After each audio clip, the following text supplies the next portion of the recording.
¿Qué tú opinas, escuchando el discurso y todo esto, si te damos la oportunidad y tú has estado ahí adentro, tú sabes lo que son los sindicalistas, el Consejo de Hombres de Empresa, la IRD, los intereses, la gente con la inflación.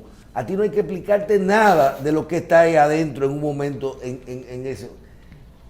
¿Cómo tú evalúas ese aumento? Primero, a mí me llamó la atención de un día a otro, sin ningún tipo de discusión mediática ni nada de eso, logramos un acuerdo de aumento salarial y todo el mundo feliz.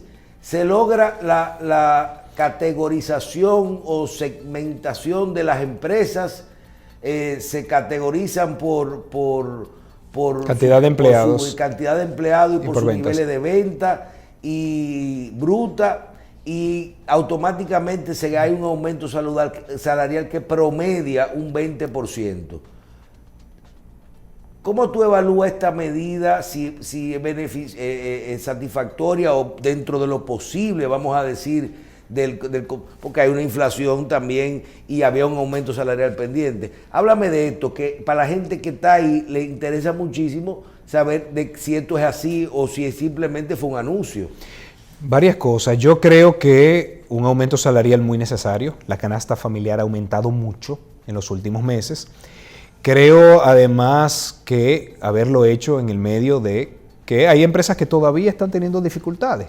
O sea que muy bien que se haya podido lograr un acuerdo. Ahora, hay que saber que como lo hicieron paralelo a la reclasificación empresarial, hay muchas empresas que pasan de grande a medianas. O de mediana a pequeña. De mediana a pequeña, de pequeñas a micro. Y como bajan de categoría, el salario que les aplica es menor.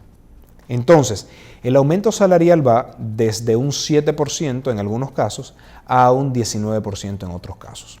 La verdad es que no tengo toda la información para decir si es más pegado al 7 o más pegado al 19, pero al 40%. Lo que pasa es que el 40% fue de las empresas medianas, pero la mayoría de las medianas bajaron a pequeñas.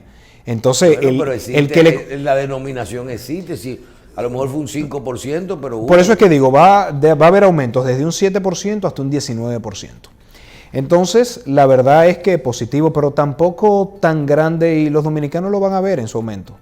Lo van a ver en su cheque. Cuando yo escuché las declaraciones, yo personalmente me reuní con el ministro de Trabajo y hay un dato que me llamó la atención. Tantos empleados son grandes y esos grandes recibieron X% de aumento. Sí, son los que más recibieron aumento. Entonces, ahí está. Esa medida, ¿tú le entiendes beneficios? Claro que sí. Cualquier aumento salarial que se le dé a los empleados ahora mismo que están enfrentando un aumento del costo de la canasta de 2.500 pesos mensuales en promedio, la verdad es que es muy positivo. Yo creo que los empleados de empresas grandes son los que mayor aumento van a recibir, en términos, digamos, monetarios, en miles de pesos. Y qué bien, qué positivo. Me parece que cerca de la mitad de los trabajadores quedarán con ese aumento y otros trabajadores quedarán con aumentos menores. Pero también controlar expectativas. Es solo sector privado, no sectorizado. No incluye turismo, no incluye zona franca, no incluye construcción, no incluye el gobierno. Solamente controlar expectativas. Se puede echar un poquito para atrás, porque me tiene que hablar, no se va a zafar de esto, de reforma fiscal. Por lo que vi, el presidente va a buscar una reforma fiscal en el 2021, por lo menos consensuarla, para aplicarla en el 2022-2023. Lo primero es que yo quiero que tú me hables de reforma fiscal. La diferencia entre negociar una reforma fiscal y aplicar una reforma fiscal. Y lo segundo, si es posible o no es posible. Porque cuando veo las declaraciones del gobierno, y yo que pago impuestos y que creo que estoy en el nicho de dominicanos que no es verdad que tenemos una presión fiscal de 14%, porque tú sabes muy bien que cuando tú tienes que pagar impuestos a los combustibles, impuestos a las telecomunicaciones, pagas tus ITEVI y tú tienes consumo, yo digo que es el NIE, ¿verdad? Hay NINI y hay NIE. Entonces, ese grupo de dominicanos que estamos ahí, tenemos que tener una carga de 18% por lo menos de presión fiscal. O más. O más. Entonces, cuando tú dices, déjame ver qué pasa, tú tienes que hablarme de qué es una reforma fiscal. Y sobre todo cuando yo veo unas declaraciones que entonces cogen y te dicen, vamos a ampliar los productos y vamos a ponerle impuesto a la riqueza y al patrimonio. ¿Por qué? Porque todos sabemos que el ITEVI no aguanta más de un 18%, que el impuesto sobre la renta no aguanta más de un 25%, que al contrario se habla de bajar estos impuestos y ampliar la base. Hablan un poquito en esta parte de reforma fiscal clara y trata de llevarlo lo menos posible a la parte política, porque esto es un tema, yo creo que es un tema técnico. ¿Cómo es que le dicen ahora? Marca país. Sí. Este es el tema país. más importante Vamos a ver. que tenemos todos. Vamos a ver, los platos rotos del COVID a nivel mundial se van a tener que pagar. Muchos países, para poder enfrentar el COVID, aumentaron la deuda y ese aumento de la deuda tendrá consecuencias futuras. Entonces, lo primero que debo decir es que vamos a ver reformas fiscales en muchos países, en el mundo. Ahí empezó Colombia, ahí empezó a discutirse en Estados Unidos. Entonces no es exclusivo de República Dominicana. Como toda reforma fiscal hay dos componentes, la parte tributaria, impuestos, y la parte de gastos. El gobierno tiene dos formas de hacerlo. Puede hacer un pacto fiscal cumpliendo con la Estrategia Nacional de Desarrollo, y el presidente Luis Abinader lo prometió en un discurso el año pasado, sentar a todos los sectores y consensuar una gran reforma, tanto el lado de ingreso como el lado de gasto. Y a través de ese discurso del presidente Abinader y de sus funcionarios dijeron que iba a ser integral, que no iba a ser simplemente subir y bajar tasas. Muy bien, eso es necesario, estaba pendiente hacer en el país. Y que van a revisar el gasto, también muy bien. Y haría un llamado a que todos los sectores nos unamos a ese esfuerzo sin prejuicio, sin pensar bueno ni malo. Esto es un tema país. Ahora, obviamente, en la parte tributaria el diablo está en los detalles. El diablo está en los detalles de qué impuestos se van a subir, qué impuestos nuevos se van a introducir. Cuando se dice vamos a ampliar la base, ¿qué es ampliar la base? Que ahora mismo hay muchos bienes y servicios que no pagan ITEVIS. ¿Qué no paga ITEVIS? No paga ITEVIS la canasta alimenticia básica, arroz, habichuela, pollo, pan. 200 productos, 500 productos no pagan. Que son, digamos, muy sensibles al día a día del dominicano. Y no pagan ITEVIS algunos servicios, básicamente educación y salud. Cuando hablamos de ampliar la base, estamos hablando de ponerle un ITEVIS a eso, ponerle un ITEVIS a arroz, habichuela, plátano, carne de pollo. Y no es a ponerle la base a otras cosas que no son eso. Es que eso es básicamente lo que queda fuera del ITEVIS es eso, es canasta básica de bienes alimenticios, educación y salud. Eso es gran parte. ¿Y a qué se llama exenciones? Es justamente al grupo de bienes y servicios que no está pagando ITEVIS. Y no es a empresa que tiene eso es otra cosa. Incentivo en la frontera. No, eso es otra cosa. Eso no es ampliar la base. Eso no es ampliar la base. Vamos por parte para no confundirnos. Entonces, cuando se habla de vamos a ampliar la base y a bajar la tasa, lo que quieren decir es eso que hoy en día está en 18, se iría a bajar no sé a cuánto, a 15, 16, 17, la verdad es que no sé. ¿A 8? O a 8, no sé, no soy gobierno y no soy yo que estoy diseñando la reforma. Y esto que ahora mismo no tiene ITEVIS, vamos a ponerle una tasa. ¿Cuánto? Tampoco sé. No sé, el gobierno no ha dicho. Es como que pagar menos y que pague todo. Exactamente, pagar una tasa menor, pero que pague todo. ¿Y a qué se llama impuesto al patrimonio y al... Pero vamos por parte. Hay otra cosa que se llama reducción de exenciones del impuesto sobre la renta. Hay sectores productivos que, como estrategia de desarrollo, se le han dado incentivos fiscales. Turismo, zona franca, empresas que están en la zona fronteriza, cine, energía renovable. Entonces, otra opción es que esos esquemas de incentivo fiscal que no pagan, que si impuestos sobre la renta, que si ITEVIS a las compras locales, que si aranceles, modificar eso. Y otro tema es, que de hecho lo intentó el gobierno, algunas cosas, ponerle impuestos. Por ejemplo, el año pasado el gobierno intentó ponerle impuestos sobre la renta al salario de Navidad. Y se le tumbó en el Congreso. O a la misma compra por Internet. A las compras por Internet. Entonces digamos que son todos esos factores que hay que ver qué combinación hace el ¿Y gobierno. a qué se llama impuesto al patrimonio y El impuesto, a la riqueza? ¿qué pasa? Las personas normalmente Oye, tienen- bien, yo lo escuché en la declaración. Sí. Al patrimonio y a la riqueza. Sí, normalmente las personas tienen una serie de activos que constituyen su patrimonio. Y eso Tienen- paga un 1% todos los años. si es inmobiliario. Entonces, y cuál- con muchas Y un exenciones. certificado a plazo, ¿cuánto paga de impuestos? Dependiendo, porque hay certificados que están exentos, sobre todo si son Banco Central, gobierno, y hay certificados que no, los del sector privado y algunos que ha emitido el sector público recientemente.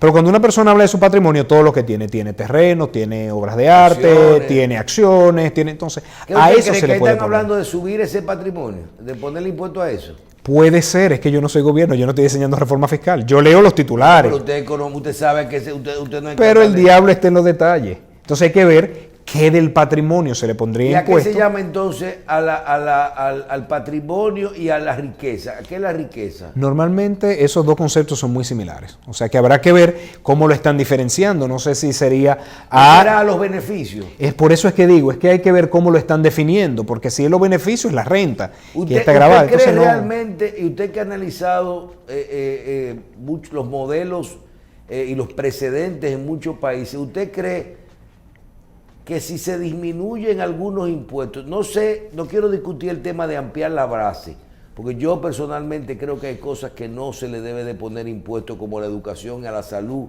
y a la canasta básica. Nunca deben de tener impuestos en un país, porque eso va directamente, impacta directamente en el sueldo de una persona, en el ingreso de una familia de un país. Ahora, esos ejercicios que hay, o precedentes en otros países donde se disminuyen. Por ejemplo, vamos a llevar el impuesto sobre la renta, aunque sea gradual, de un 27 a un 15 o a un 10, y el ITEVI de un 18 a un 10 en 5 años, buscando que la gente diga, yo no voy a evadir porque ya yo busco pagar lo que me toca pagar, porque es más fácil pagar un 10 y no está complicado, de todo lo que me entre, que está preocupándome por la evasión y la doble contabilidad y todas esas cosas. ¿Qué tú opinas de esa experiencia o qué tú has podido ver en cuanto a la experiencia de otros países? Se ha intentado, no en muchos países, pero se ha intentado, hay esta creencia de que si se baja la tasa se va a estimular mucho la economía y que ese crecimiento económico va a compensar la baja en la tasa. Algunos economistas muy de la derecha le dicen la curva de Laffer. Bueno, pues eso se intentó, por ejemplo, en Estados Unidos. El presidente Trump bajó el impuesto sobre la renta. ¿Funcionó? No, la verdad es que no. La verdad es que aumentó el déficit. Entonces, eso depende mucho. Y además, el hecho de que las personas decidan pagar más impuestos, no evadir, no eludir, no es solamente una cuestión de la tasa, es también de la facilidad de pago. Hay personas que no pagan impuestos porque pagar impuestos es engorroso. Es obligatorio en Simplificar. República Dominicana, no importa quién sea el presidente, no importa cuál sea el gobierno ni el partido, realmente cuando usted acoge nuestro estado financiero de la República Dominicana, yo debo 70 mil millones de dólares y yo tengo tanto de ingreso y tanto, es obligado que tenemos que hacer una reforma fiscal.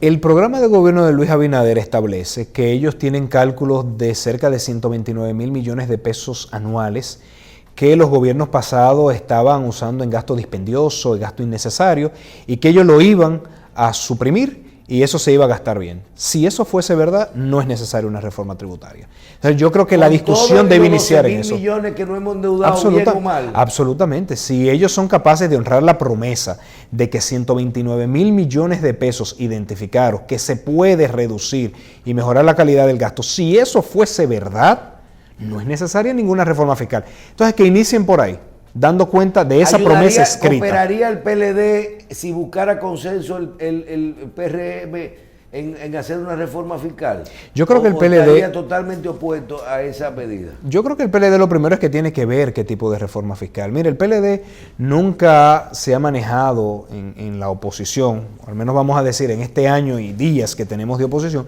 nunca se ha manejado de forma irresponsable. ¿Qué ha hecho el PLD con los estados de emergencia? Aprobarlos todos. Recordemos que lo menos que hizo el PRM fue decir que el estado de emergencia era inconstitucional, innecesario y que el COVID era un invento del PLD. Eso hizo el PRM en oposición con el COVID. ¿Qué hizo el PLD? Apoyarle los estados de emergencia. ¿Qué ha hecho el PLD con los préstamos? Apoyarlos también, porque se entendía que esos préstamos iban a ir a inversión pública, porque está en el presupuesto. El presupuesto dice la intención del gobierno, que iban a ir a los programas de ayuda social y por eso se han aprobado los préstamos. Entonces el PLD no quiere jugar a la política de oponerse a todo. No, si las cosas van en beneficio, si van en beneficio de la ciudadanía dominicana, claro que el PLD lo apoya. Y este país es un proceso de construcción conjunta, no es ni del PLD, ni del PRM, ni de la sociedad civil, ni de nadie, es de todos. Y todo lo que beneficia al pueblo dominicano debemos apoyar, y el PLD lo debe apoyar. En cuanto a la reforma fiscal en particular, no podemos tener una opinión de algo que no hemos visto. Que lo manden, ojalá y se cumpla la palabra que va a ser un pacto fiscal, deberían mandar al Consejo Económico y Social, y ahí nos sentaremos como un partido maduro, como un partido técnico que quiere lo mejor para el país. Y desde el principio al presidente Abinader se le puso a la disposición todos los técnicos del partido. En el plan de vacunación se le puso a disposición todos los locales del partido. Incluso se puso a disposición para que vayamos casa por casa a vacunar. Nosotros queremos cooperar. Y pues tomaré la palabra al presidente que dijo en su discurso que va a llamar al diálogo y al trabajo en equipo. Porque República Dominicana es un proyecto de todos. Juan Ariel, nos quedan 2 minuticos, 3 minuticos y quiero terminar con algo que es el crecimiento económico. Es indudable que República Dominicana tiene crecimiento económico y tenemos, vamos a decir, una macroeconomía estable en unos niveles de reservas importantes por 12,000 millones de dólares y todo esto. ¿Hasta dónde este crecimiento que exhiben nuestras autoridades es real o hasta dónde es un rebote o una comparación con un año como el 2020, que fue un año, vamos a decir, atípico, o que yo le llamo rebote? O sea, tú no puedes comparar con el 19, con el 20, sino vamos a comparar con el 19, que eran años normales sí, cada uno. ¿Qué tú opinas del crecimiento económico? Yo creo que con esa variable es importante para comenzar a trabajar en cualquiera de los escenarios. Primero decir que es real, yo no cuestionaría las cifras del Banco Central. Ahí se hace un trabajo serio, se hace un trabajo profesional, esas cifras hay que creerlas siempre y son auditadas. Eso es lo primero. Lo segundo, gran parte de ese crecimiento tan alto es por el año de comparación, porque el 2020 hubo una caída. Pero también el Banco Central está comparando el crecimiento con respecto a 2019 para quitar ese efecto rebote y se ve que estamos creciendo. Y qué bueno, y creo que es muestra de varias cosas. Primero, es muestra de la capacidad que tienen nuestros sectores productivos de superarse y de sortear la crisis. Segundo, creo que es el resultado de un aumento significativo de las remesas. Entre enero y junio de este año han entrado más de 101,000 millones de pesos. ¿Qué hacen esos 101,000 millones de pesos en el bolsillo de los dominicanos? Comprar cosas, bienes, servicios. Entonces eso ayuda al consumo privado.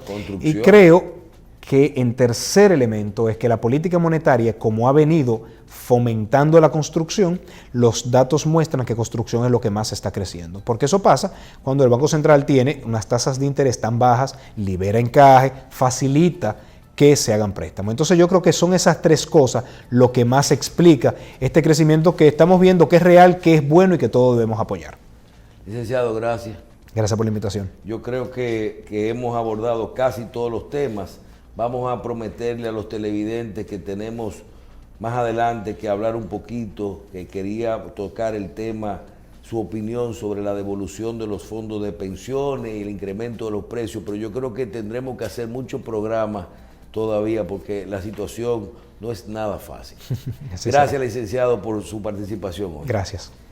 Juan Ariel Jiménez, economista, vicepresidente del Partido de la Liberación Dominicana y exministro de Economía y Planificación de la República Dominicana. Gracias por estar con nosotros y a ustedes por su audiencia en Síntesis.